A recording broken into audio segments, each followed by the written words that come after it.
In Black Panther, the ending showed King T'Challa revealing to the United Nations about the true identity of Wakanda.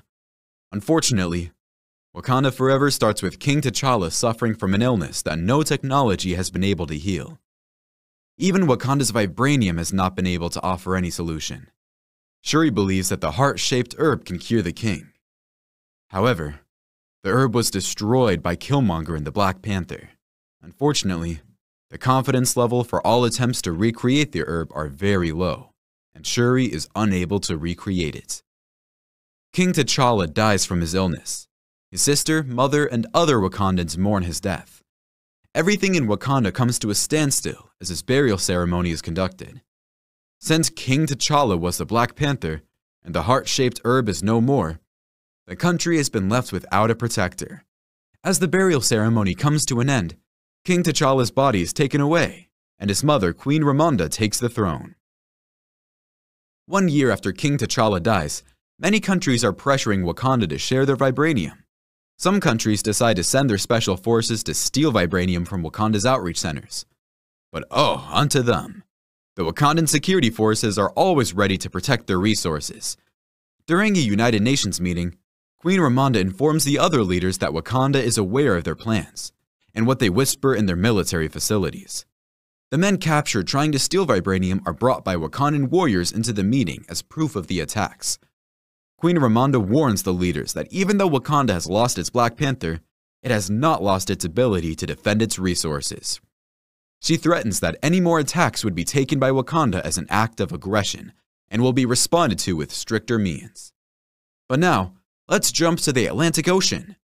The United States has acquired a device that is able to locate vibranium. In a joint operation comprising of the CIA and the US Navy SEALs, they discover a potential vibranium deposit. However, they are attacked by a group of blue-skinned people who seem to have superpowers.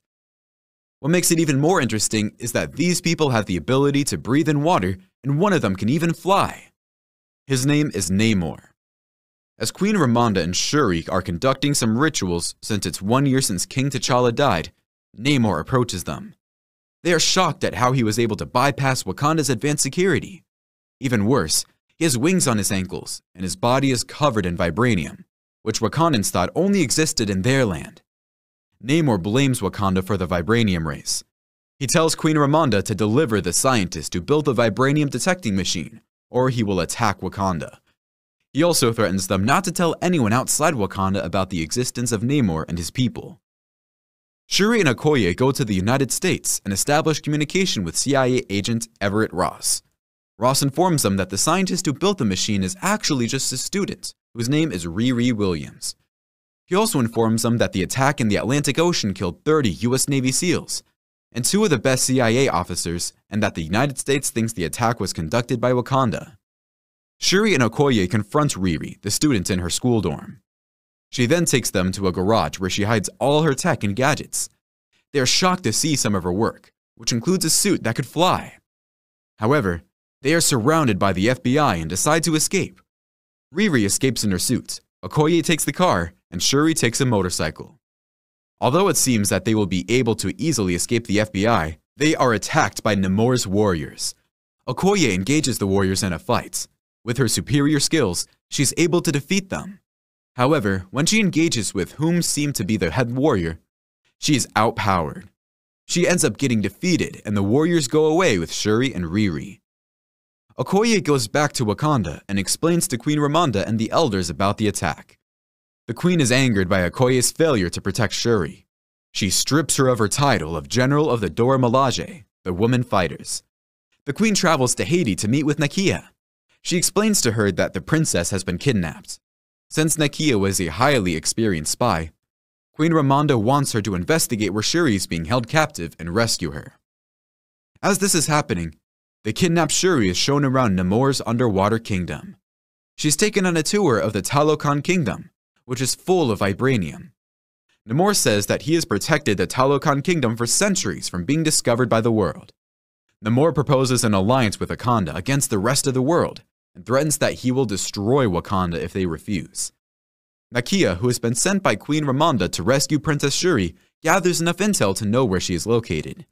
She informs Queen Ramonda and they agree that Queen Ramonda should contact Namor and keep him busy as Nakia sneaks and saves Shuri. As Queen Ramonda speaks with Namor, Nakia sneaks into the underground housing.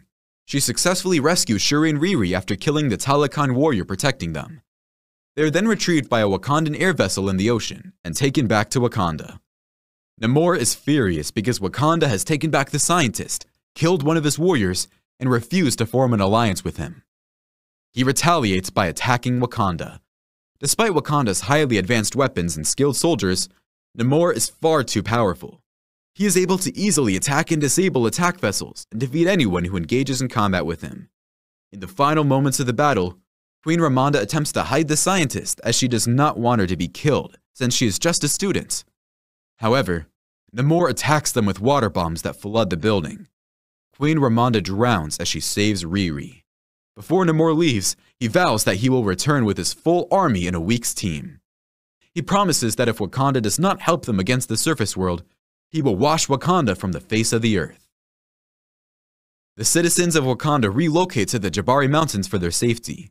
Queen Ramonda's burial ceremony is held, but the attendance is low since most people are still scared.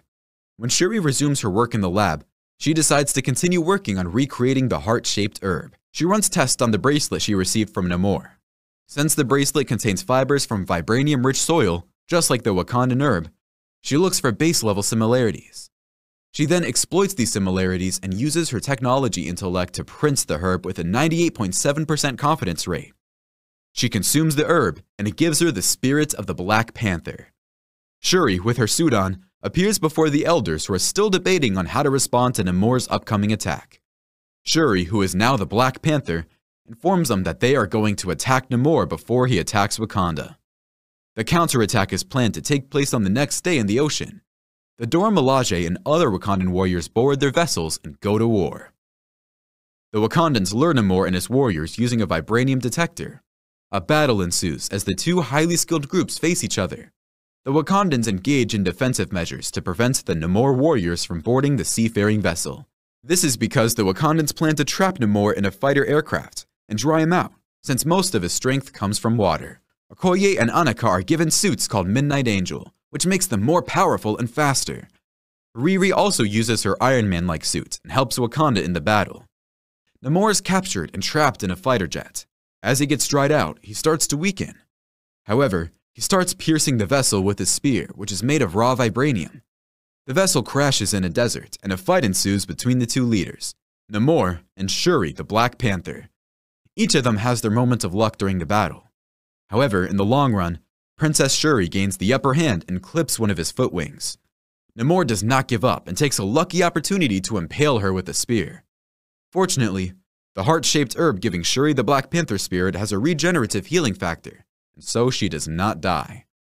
As Namor tries to escape, Princess Shuri makes the Wakandan fighter aircraft to explode near Namor and uses her suit to cover herself. Namor becomes completely defeated, and Shuri has the opportunity to kill him. However, she sees a vision of her mother, Queen Ramonda, and implores Namor to yield. She offers him a peaceful alliance and tells him there is no need for them to continue letting the people of their nations to die in this war. Namor accepts defeat, and they return to the ocean where things have taken a new turn, and Wakandan warriors are on the verge of being defeated. Namor tells his warriors to stand down and go back to Talokan as Wakandans also return to their country. Shuri plants more heart-shaped herbs so that the future of Black Panther can remain strong. As the people of Wakanda come together to welcome Princess Shuri, M'Baku appears instead. He steps forward and challenges for the throne. But where is Princess Shuri? We are then taken to Haiti, where Shuri is headed. She meets with Nakia, who has since returned to Haiti to continue her work. Princess Shuri burns her mother's funeral robe in accordance with her wishes. This also allows her to finally grieve for her brother, King T'Challa. In the mid-credits scene, Princess Shuri learns that Nakia and T'Challa have a son. His name is Toussaint, but his secret Wakandan name is T'Challa. Nakia reveals that she has been raising him secretly since they decided with T'Challa to let him grow away from the pressure of the throne. She also reveals that King T'Challa had prepared them for their death and told them not to come to his funeral, so they had their own ceremony here in Haiti. The movie ends with the claim that Black Panther will return.